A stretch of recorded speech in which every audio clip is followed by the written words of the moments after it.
Un admin peut tout faire sauf bloquer le partenaire. Voilà, vas-y. C'est celui-là qu'on s'était partagé. Ou ça, c'est pour toi. Ah, ça, c'est ce qu'on avait partagé. Je crois qu'il restait. Il reste pas des choses. Comment? Non. Dire, faire dépôt, faire les translations. Tu le mets. Ça, j'avais dit qu'on le sort hein, après. Tu le mets sur le sprint 3. Ouais, laisse. On va changer là-bas. Sprint 2, on va aller sprint 3.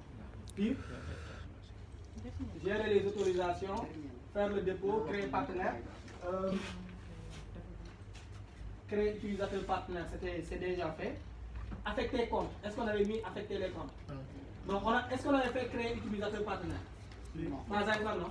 Créer ici une carte. Et change ça le sprint là. Double-clic sur la carte. Non, double-clic, ouvre la carte. Non. La carte, oui, ouvre la carte. Utilisateur. Voilà. Donc, double-clic, et ça t'ouvre la carte. Voilà. Double-clic sur la carte. Double-clic. Je veux que la carte soit ouverte. Voilà.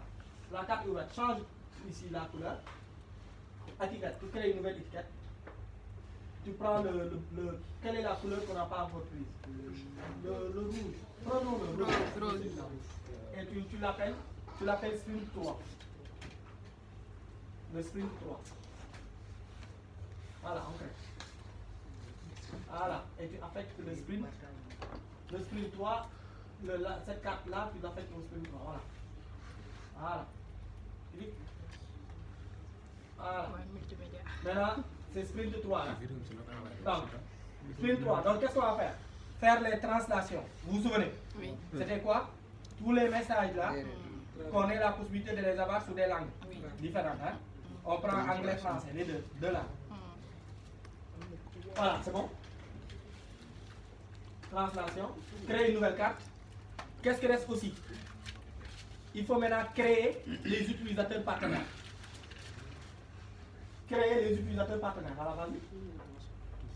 Créer les utilisateurs partenaires. Tu n'as pas été utilisateur.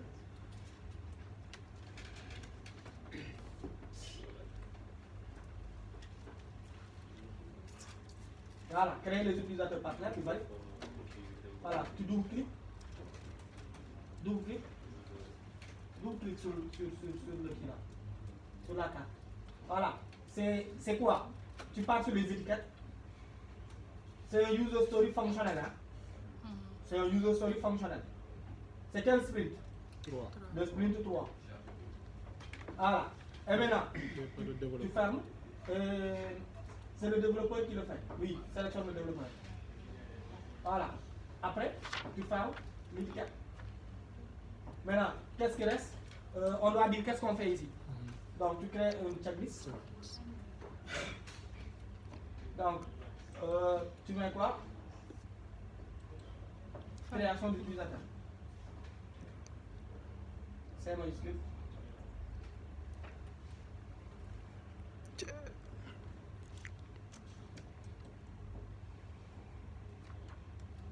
Création d'utilisateur.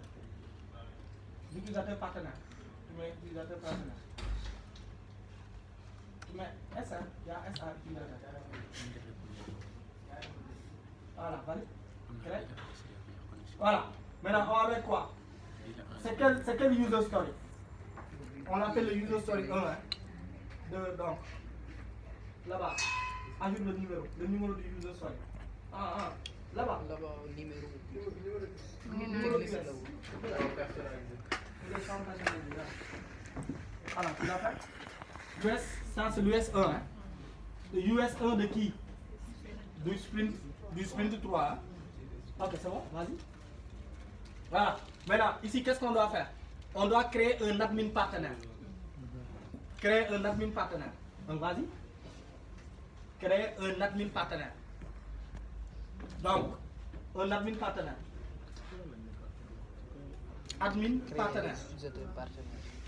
Après, ajoute un autre. Créer les utilisateurs partenaires.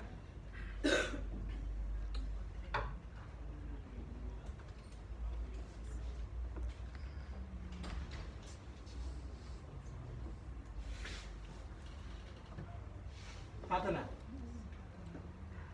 Voilà, mais P majuscule, U majuscule. Tu gardes la même chose que ce que tu as fait en haut.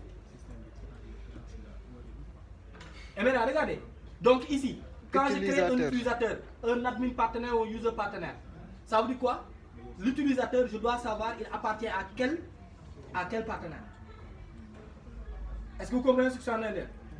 Voilà, donc, c'est bon. Tu crées un autre checklist. Tu mets autorisation, utilisateur, partenaire. Il faut gérer aussi les autorisations. Les autorisations des utilisateurs partenaires.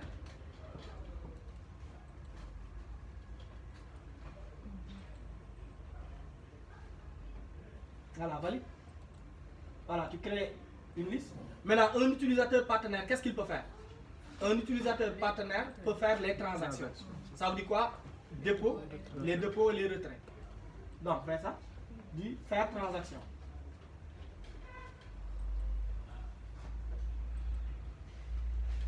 Faire transaction. Ça veut dire dépôt ou les retraits. Ok, après on va venir sur les transactions. Concrètement, comment ça se fait? Voilà, on ajoute. Maintenant, après, lui, il est fait par qui? Donc, il faut mettre un user partenaire peu. Ici. Voilà, tu mets user 2 points. Ici. Tu mets user partenaire. User partenaire 2 points. Non. Avant. Pour qu'on puisse savoir que c'est le user partenaire qui peut le faire. Donc, on met, voilà, user partenaire. 2 points. Voilà, le user partenaire, qu'est-ce qu'il peut faire? 2 points, tu mets 2 points. Voilà, c'est bon. Après, l'admin partenaire, qu'est-ce qu'il peut faire? Il peut créer un user partenaire. Il peut le bloquer. Il peut le bloquer. Ok, vas-y. Donc.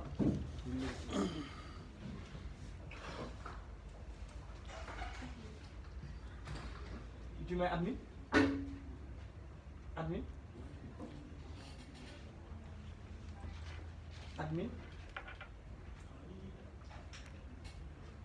Voilà, 2 points. Créer un user. Tu peux mettre des virgules, hein? Virgule.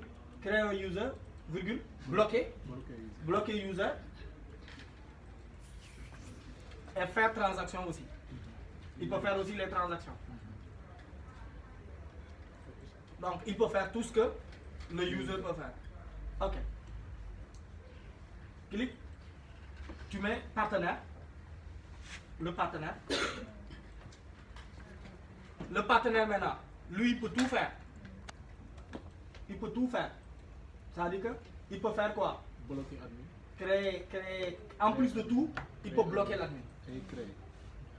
Il peut créer l'admin et bloquer admin. Donc, créer admin.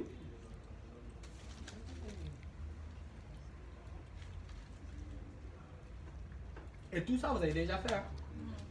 Ça veut dire que c'est sur le code que vous allez ajouter le profil du partenaire. Voilà les autorisations. Qui est sur la partie création quoi? D'utilisateurs partenaires. Ça, c'est le user story, créer les utilisateurs partenaires. Voilà, ferme. C'est user story. Ok, après, on crée une nouvelle carte. Maintenant, affecter. Affectation des comptes. Affectation des comptes partenaires. On a créé des comptes. Le partenaire peut avoir plusieurs comptes. Est-ce qu'on a créé le compte partenaire? Si, on l'a déjà fait. C'est le user story passé. Non. Ça, on va dire C'est en créant le compte qu'on crée le partenaire, non? Donc, affectation des comptes partenaires. C'est quoi affectation compte partenaire? Ça veut dire que l'admin, tu mets ça en description. L'admin ou le partenaire peuvent affecter un compte à un utilisateur suivant une période. L'admin ou le partenaire peuvent affecter un compte à un utilisateur à une période. Suivant une période. Ça veut dire quoi? Moi, je peux dire tel utilisateur, du 17 au 23, il travaille sur ce compte-là. Ça veut dire que toutes les transactions sur lesquelles il va faire, les transactions qu'il va faire, vont se faire directement sur ce compte-là. Si cette période est écoulée, il n'a plus la possibilité de faire des transactions sur ce compte-là. Il y a une idée. Voilà, donc l'admin ou le partenaire peuvent affecter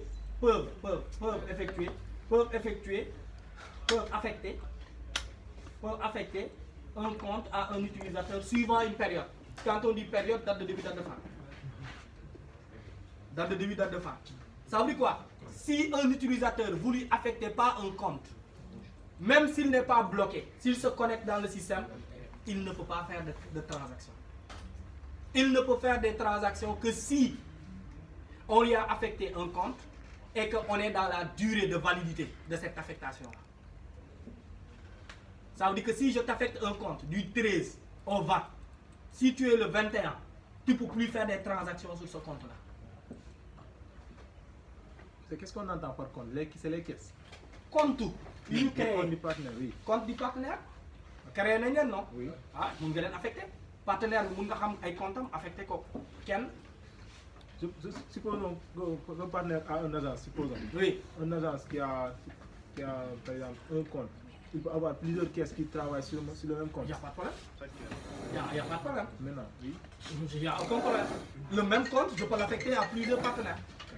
À plusieurs utilisateurs. Il n'y a pas de problème. Allô?